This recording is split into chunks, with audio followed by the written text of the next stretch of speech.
right, hi everybody. Welcome in Hometown Sports Huddle on this Wednesday. Dave Walls here with you. Sorry for missing yesterday's show. Had a little bit under the weather, but we are back now. You know, the kids start coming back to school, and all of a sudden, everybody starts getting sick. You hear the coughs, you hear the sniffles already.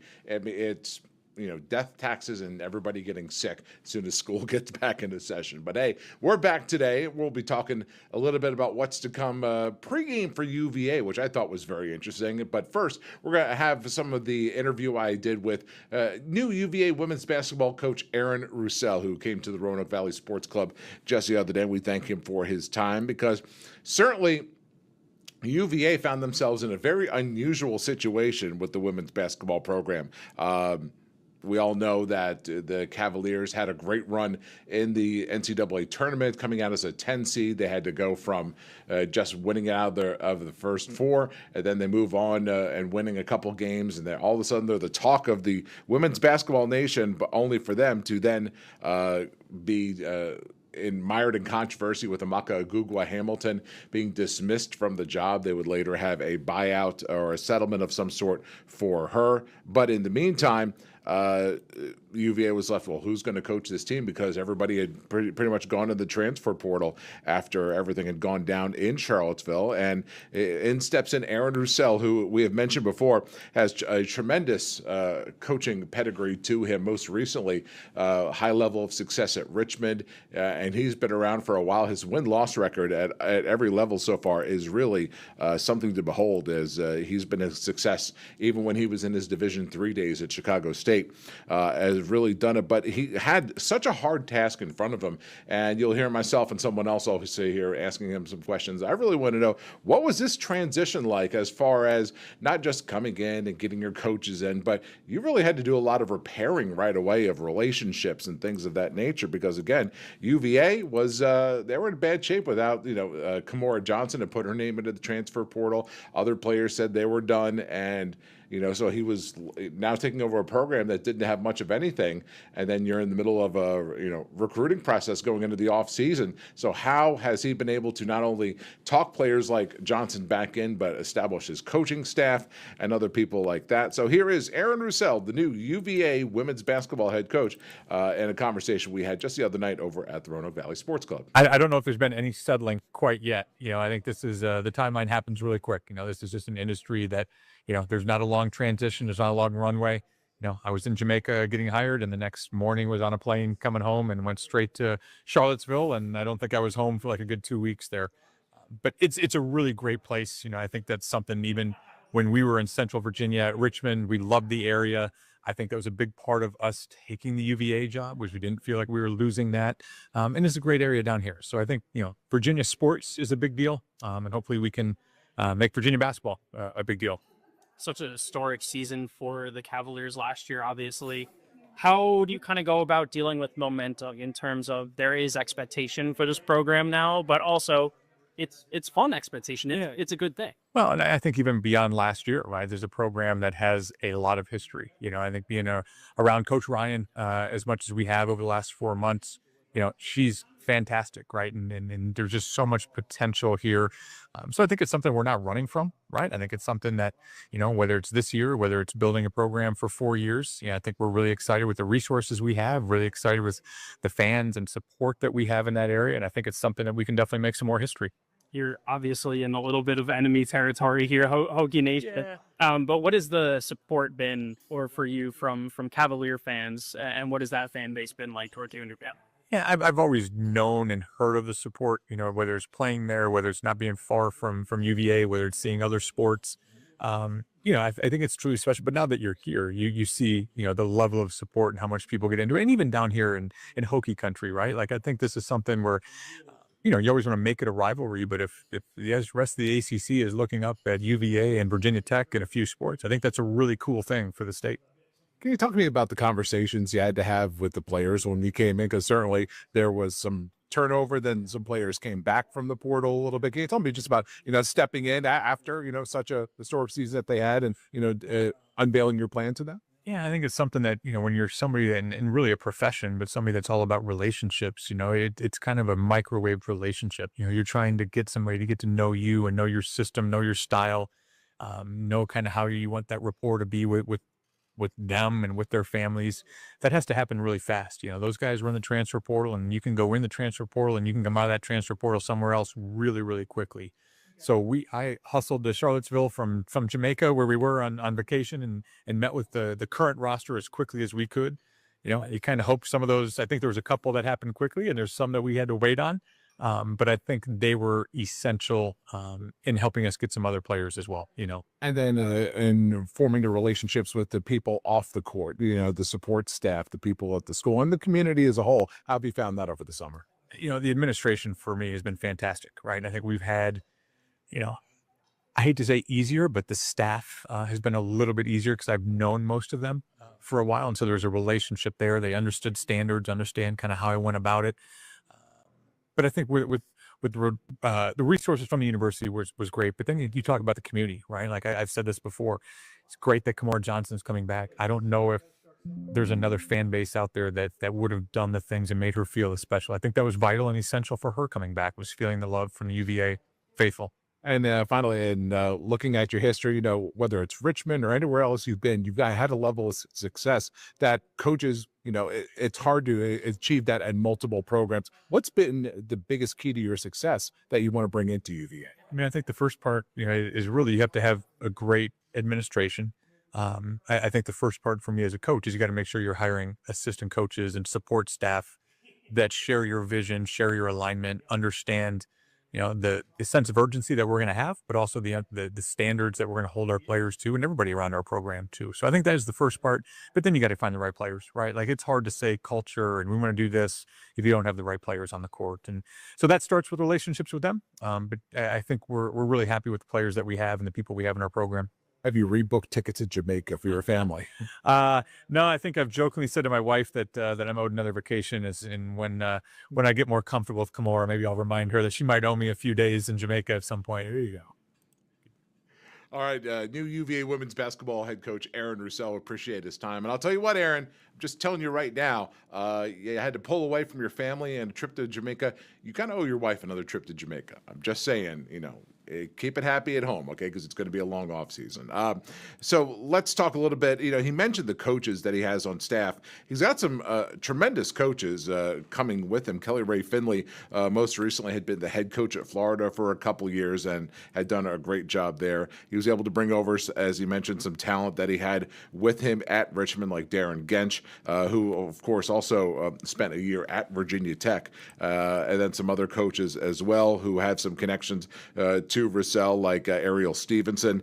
There's just a good balance of experience as head coach, experience in the ACC, and also that player connection as well. So he knows he's going to have his job cut out for him coming in. But I did like what he was saying about building this rivalry up more between Virginia Tech and Virginia. Of course, he knows he's in Hokie country when he comes out this way. However, what's the harm in having a tremendous rivalry with Virginia Tech and UVA? Because if it pushes each other to be better, and you got the two schools sitting on top, that does well for everybody in the Commonwealth and hopefully the recruiting for both schools as well. One other bit of news, I should say, both UVA and JMU have agreed to a basketball series. The Cavaliers are going up to Harrisonburg, and they will be playing at James Madison on November 19th.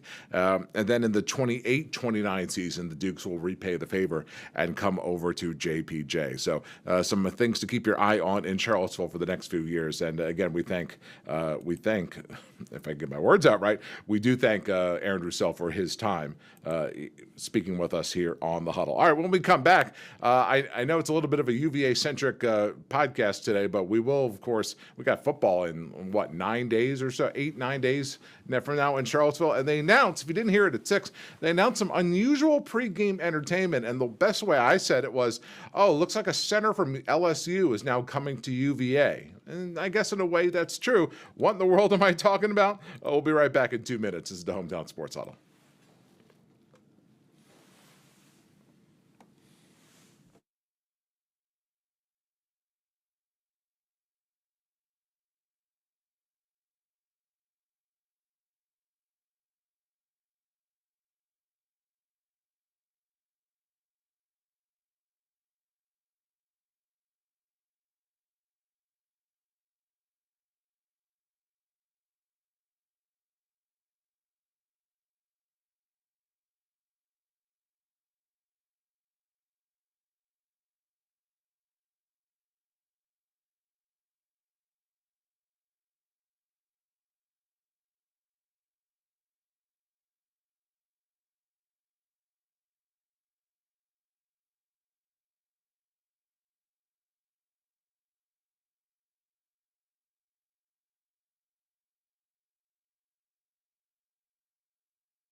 All right, welcome back, Hometown Sports Huddle here on WDBJ 7 Plus. Dave Walls here with you for a little bit longer. Again, if you want to rewatch that interview with Aaron Roussel or any of our past shows, you just go to WDBJ7.com, or if you're on Roku or Apple TV, you can pull it up on the menus there as well. Also, quick reminder, we are 9 days away from Friday Football Extra coming back here on your hometown station. And I can tell you, we have our game of the week picked out for week 1 next week. We're really going to be getting into high gear with interviews, talking about our top 7 polls and things like that. So you're really going to be able to follow your teams from the beginning here. So make sure. And even on Fridays, before we even go out to the games, we'll be right here on the Huddle talking about what is to come that night in that week of games. So it's going to be a great season for high school football, both here on the Huddle and on WDBJ7. All right. Now, we mentioned it prior to the break, and again, I know it is certainly unusual, but UVA put out a press release about an hour or so, I think, before we went live to air for the 6 o'clock show. And it's because UVA is having pregame entertainment in the form of Shaquille O'Neal. Now, the Shaq, of course, Shaq Daddy is coming to Charlottesville, and you may not have known, but you'll see in a moment, Shaq, for at least the last 10 years, has been DJ Diesel. He has been doing trap, EDM, hip-hop, and he's been doing all sorts of pregame entertainment, clubs, concerts, everything else. So if you want to see him, first of all, you go to WDBJ7.com because we have the article up. In fact, here is the article right here that you're going to search for. Shaq will headline pregame for the UVA Cavaliers game. In order to see him, it is free, but you do have to have a ticket for the game. So you can't just wander in off the streets and go see Shaq doing a concert, which I'm not going to lie, I kind of want to see it. I don't even know if I'm going to Charlottesville yet. We got to talk about our sports coverage for that Saturday, but someone will be there. And whoever does, I want to report on what a DJ Diesel concert. Of course, 7'1", he's billing himself as the world's biggest DJ, the world's biggest DJ for DJ Diesel. And so, so Shaq. That's why I said the old LSU Center, of course. Coming to the ACC in DJ Diesel. And there you go. Again, you can find more information on that at WDBJ7.com. One more thing to talk about, I think, before we wrap this up, and that is the ongoing issue of college football players and their eligibility as things change with a lot of departing seniors, people who say they have run out of eligibility. Now, there's been lots more in the news today. First of all, a lot of multiple NFL signees have already been granted today 5th years of eligibility. But the problem is now they are now in the NFL, so I don't see a way for them to come back. But there's 16 of the football players who were listed as plaintiffs in a lawsuit, according to ESPN today, that was filed in Louisiana. Several of them have already signed with NFL teams and participated in training camps this month. We're trying to go down the list here. Former Oregon State running back Anthony Hankerson is on that list, and others. But I think the biggest one that is going to go right down to the wire here comes from my hometown near Philadelphia, where Villanova, FCS team Villanova, they were hoping to get back their starting quarterback, a transfer for Pat McQuaid. But the problem was the Patriot League says he's got no more eligibility left. And McQuaid said, well, yes, I do, because I was a COVID era quarterback, and then under normal circumstances, I would have had one more year, but now you've changed the rules. Well, the Patriot League has really, out of, I think, any other league so far, really taken a hard stance on this today, announcing that McQuaid has been banned from the Patriot League. So if he dresses up for the team or comes onto the field, Villanova instantly forfeits their game. And so what is the problem with Pat McQuaid? He had transferred to Villanova because he had played at Kent State, Mississippi Gulf Coast, Community College, Nicholls State, but he had redshirted as a walk-on. He played junior college, which is not NCAA, which I think is also complicating this matter a little bit as well. But last year, he was a Villanova starter, over 3,100 yards, 25 touchdowns. I think he only had 4 interceptions. So he's got tremendous numbers at Villanova. So they were hoping to use him for one more year because they all thought he had eligibility left. He's not now listed on the roster, but he's been practicing with them in the offseason. And so now with 10 days to go before their season starts, FCS season starts a little bit earlier, like VMI, that starts a week from this upcoming Saturday. Now they've got to pick from any one of their quarterbacks who have no stats, have not made appearances yet. Robert Rousseau and freshman Nolan DeLucia are the two favorites right now. They play against William & Mary in just 10 days. And meanwhile, Villanova is continuing to fight this because McQuaid was ruled eligible to play earlier this month by an Ohio judge. So now Villanova is trying to take the Patriot League to court, saying you're defying the court's orders and not letting him play. This thing has gotten messy, messy, messy. And I know that the responsibility of the league and the NCAA is to come up with a uniform idea of, you have this many years to play this many years of football, and I get it, but it is certainly messy. And then when the courts have gotten involved, it's gotten even messier. So we will have to see what goes on with Pat McQuaid and Villanova, because Villanova is not some clown team that gets pushed around in FCS. They're always in the mix to make a deep run into the postseason, and they have also churned out multiple NFL stars. Brian Westbrook, famous running back of the NFL, among them.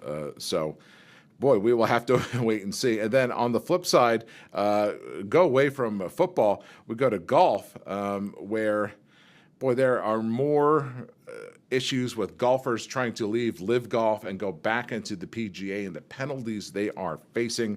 Live Golf says, they've made adjustments now that they no longer have funding from Saudi Arabia, but they do see themselves going on and continuing in some form. And the CEO of it is Scott O'Neill, who owns the New Jersey Devils and was in the mix with the Philadelphia 76ers for a while.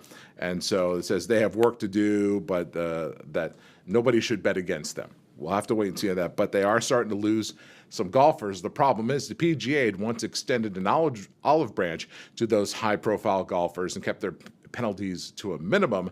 That is no longer the case. John Rahm, of course, multiple-time champ in the PGA, who flipped over to Live Golf, is now coming back to the PGA, and the amount of things that he is having to do as almost an apology tour is kind of crazy. I'm going to see if I can find the list, but I heard this today, and I had looked into it earlier, but it's absolutely crazy because the PGA is treating them like defectors, and to a degree they are, but in the end they're golfers, and so the penalties that they are having to face is really, really hard. So I know for John Rahm, I think he has to pay a $25 million fine to the PGA, has to go on a PR tour in order to say, boy, I'm happy to be back in the PGA, back to good old-fashioned golf, et cetera, et cetera.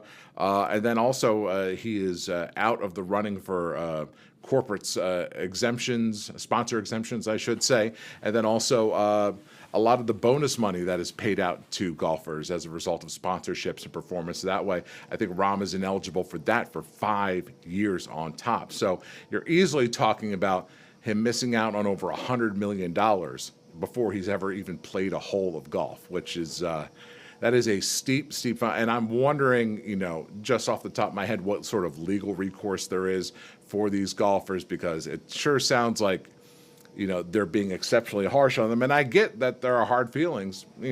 I honestly, there should be. If you're, a golfer like Rory McIlroy, who has voiced his displeasure for those who left for Live Golf, again, I understand the hurt. I understand the anger and the bitterness to a degree, but at the same time, I feel like the penalties are a little bit too harsh, and I'm wondering if we're going to see this go into a courtroom anytime soon. We'll have to wait and see. But that is another day's problem, because we are out of time here for the Hometown Sports Huddle. Again, Austin Hicks will be in with you for the next 2 days. We will be announcing our Game of the Week for Friday Football Extra coming up here in the next few days as well, so you want to make sure you tune in for that. Can't wait to get the season started. And so it's going to be a lot of fun this year, and I'm very appreciative of everyone here at WDBJ, and of course to you, the viewer, for welcoming me in here. I look forward to continuing the strong tradition of Friday Football Extra every Friday night here on Channel 7. All right, until next time, Dave Walls here saying goodbye, and we will see you tonight at 11 on Channel 7. Take care. Bye-bye.